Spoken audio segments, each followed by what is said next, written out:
न्यायिक जांच करेगी दिल्ली। अंधी और वैरी दिल्ली। ये दिल्ली बस मुंह है इसलिए पटर पटर करती रहती है। ये करना है, ये होना चाहिए, हमें दिखाना है। बस दिल को तसल्ली देने के लिए अच्छा लफ्ज है दिल्ली।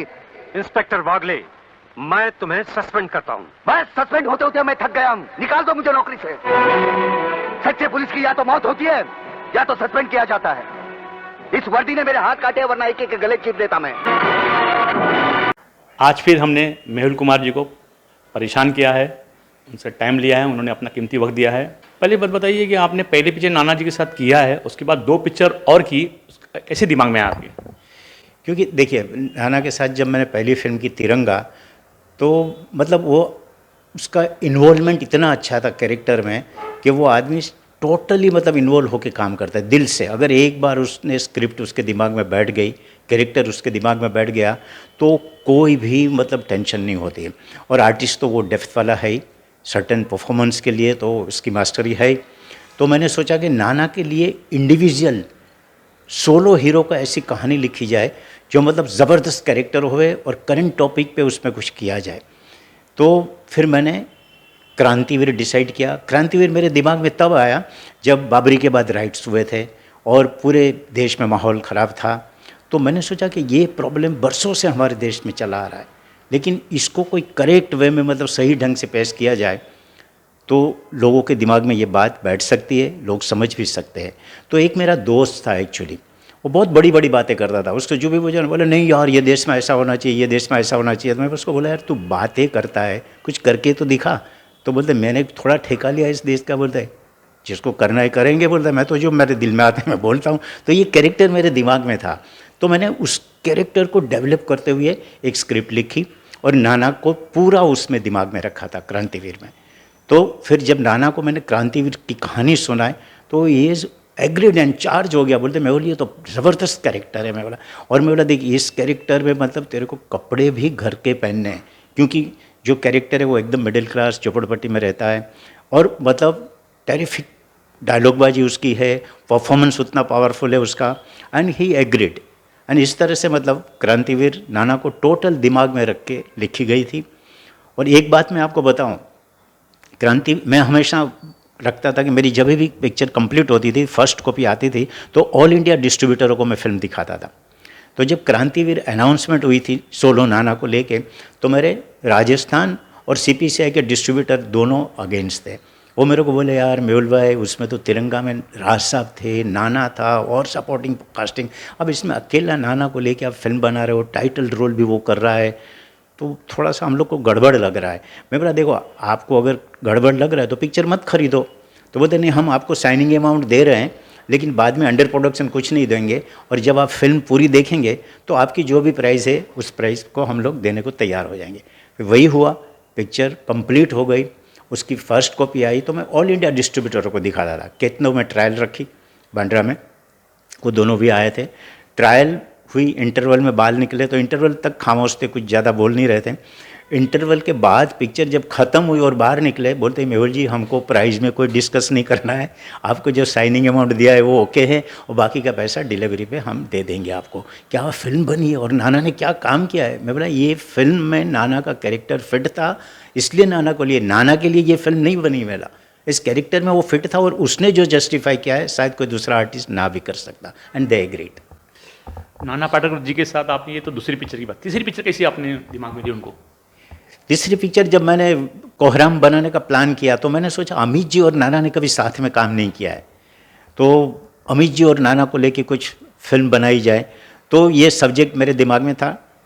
टेररिज्म आज भी चल रहा है पूरी दुनिया में, मैंने उस टाइम पे बनाई थी टेररिज्म पे फिल्म, और उसमें मतलब राज साहब, अमित जी और नाना, ये दोनों को लेके मैं प्लानिंग कर रहा था। तो मैंने अमित जी को ऐसे ही बोला, मैंने अमित जी एक स्क्रिप्ट मैं लिख रहा हूँ उसमें आप और नाना।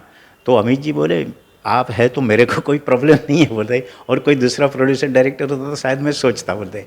तो मैंने बोला ठीक है नो प्रॉब्लम। फिर मैंने नाना को भी बोला, मैंने नाना ऐसा कुछ सब्जेक्ट मैंने ढूंढा है जिसमें अमित जी और तू दोनों है। तो नाना बोले कि ठीक है स्क्रिप्ट अच्छी होगी तो तेरे साथ मेरे को क्या प्रॉब्लम है, this is my third film और अमित जी के साथ है तो डेफिनेट करूँगा, बोलते कोई प्रॉब्लम नहीं। तो जब स्क्रिप्ट फाइनल हुई फिर मैंने नरेशन दे दिया, अमित जी को भी दिया, नाना को भी दिया, एंड दोनों एग्री हो गए। इस तरह से कोहराम भी स्टार्ट हुई, बनी और अच्छी रही पिक्चर। आपकी जो पिक्चर थी अमित जी के साथ नाना पाटेकर को लिए थे और तब्बू जी को भी लिए थे। एक सीन देखा पुलिस स्टेशन के अंदर, जो तब्बू जी के सामने नाना पाटेकर खड़े रह के बातें करते, तो आपके दिमाग में कैसा है नाना जी को बंगाली कैरेक्टर और एक रिपोर्टर का कैरेक्टर देने का? देखिए, कोहराम बेस्ड थी, टेररिज्म और आर्मी बैकग्राउंड पे थी, तो नाना का कैरेक्टर भी आर्मी का था, अमित जी भी आर्मी के थे। तो मैंने सोचा कि आर्मी में मोस्टली बंगाली लोग कम होते, तो अगर नाना जब डिस्गाइज में जाएगा बंगाली बन के, तो अमित जी को उसके ऊपर इतना डाउट नहीं आएगा। अगर वही पंजाबी लैंग्वेज या नॉर्मल नाना की लैंग्वेज या उसी की स्टाइल में जाएगा तो शायद अमित जी उसको पहचान भी सकते हैं। तो वो एक डिस्गाइज में मेरे को उस कैरेक्टर को प्रेजेंट करना था जो अमित जी की इंक्वायरी करने के लिए जा रहा है। तो मैंने सोचा बंगाली कैरेक्टर क्या अच्छा होगा, लाइट कॉमेडी भी बनेगी, और नाना ने कभी ऐसा किया नहीं है, और नाना आर्टिस्ट अच्छा ही है तो डेफिनेट करेगा। इस तरह से डिसाइड किया, और नाना को भी अच्छा लगा वो, और उसने बहुत अच्छा परफॉर्म किया। আমি চট্টোপাধ্যায়, ফটোগ্রাফার কম প্রেস रिपोर्टर, आनंदबाजार पत्रिका कोलकाता। আমি क्रांतिकारी पत्रकार। हमारा कॉलम हम AK-47 की तरह धता चलाता है, रुकता ही नहीं। अच्छा अच्छा ठीक है। सुबह सुबह ही डाउन बैटरी कहाँ से टपका? हम ट्रेन से जा रहा था, आपको महली स्टाइल से गुंडों को पीटता देखकर हमसे रहा नहीं गया। हम चलती ट्रेन से झांप मारा और आपका कारनामा का छवि खींचा।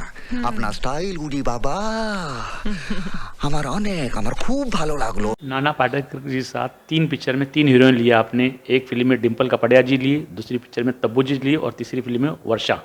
तो तीनों जिनके साथ काम करने का सेट पे उनका अनुभव कैसा रहता था?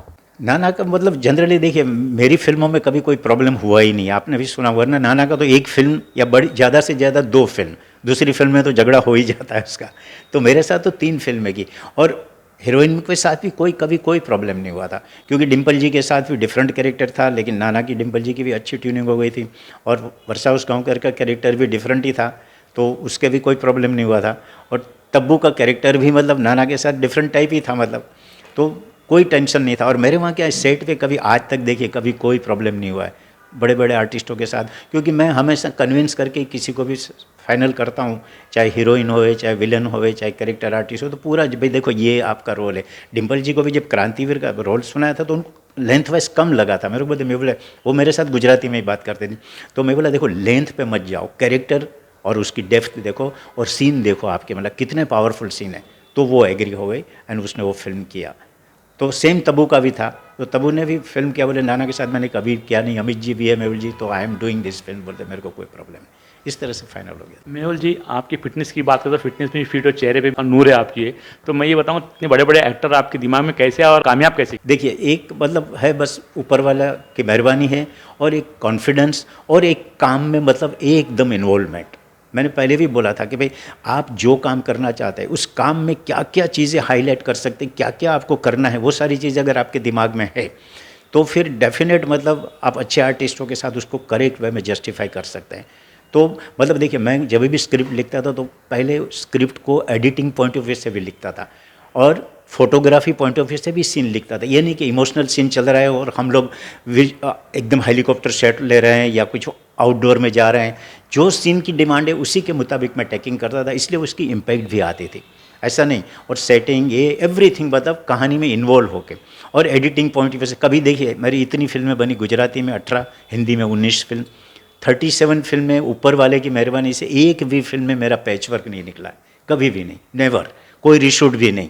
तो ये भी मतलब अगर कहानी में ध्यान देते हो तो ये नहीं करना पड़ता है, वरना कितने लोग मैं सुनता हूँ कि भाई 3.5 घंटे की लेंथ हो गई, अभी उसको 2 घंटे करना है, तो ये सारी चीज़ें भी होती है। तो मेरे वहाँ ऐसा कभी नहीं हुआ। नाना पाटेकर के जी साथ आज आपके ताल्लुकात कैसे? अगर आने वाले वक्त में कोई पिक्चर बनानी पड़ेगी, नाना जी के साथ पिक्चर बनाएंगे आप?